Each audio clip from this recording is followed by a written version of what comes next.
Molxona. Jorj Orwellning yana bir g'aroyib kitobi. 1984 meni qanday qilib o'ylashga majbur qilgan bo'lsa, bu kitob ham undan qolishmadi. Xullas, kitob hayvonlar to'g'risida. Ya'ni ular o'z fermalarida qo'zg'olon ko'tarib, egasini haydab, o'z hukmronligini o'rnatadilar. Buni hayvonlar fermasi, ya'ni hayvonobod deb nomlashadi. Hayvonlarga bosh bo'lib cho'chqalar o'zlarini g'oyalarini ilgari suradilar. Cho'chqalar juda ham mug'ombirona tarzda boshqa hayvonlarni o'zlarini gapiga ishontira boshlaydi. Chunki cho'chqalar birinchi bo'lib yozish va o'qishni o'rgangan edilar. Lekin cho'chqalar o'rtasida ham nizo kelib chiqadi.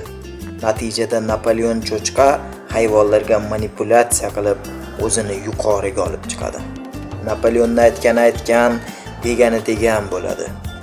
Yozuvchi bu kitobda o'ylab ko'rsam, odamlarning hokimiyatga bo'lgan munosabatini hayvonlar tariqasida yoritishga harakat qilgan. Sababi Napoleon ham odamlardek bo'lishni boshlaydi kitob oxirida.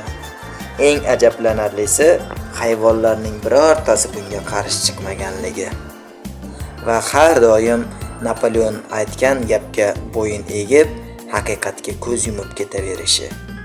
Bu asar odamni shu darajada o'ylantiradiki, bunda bo'layotgan ko'pgina voqealarni biz hayotimizda ham ko'zimizga tashlanayotganini guvohi bo'lishimiz mumkin.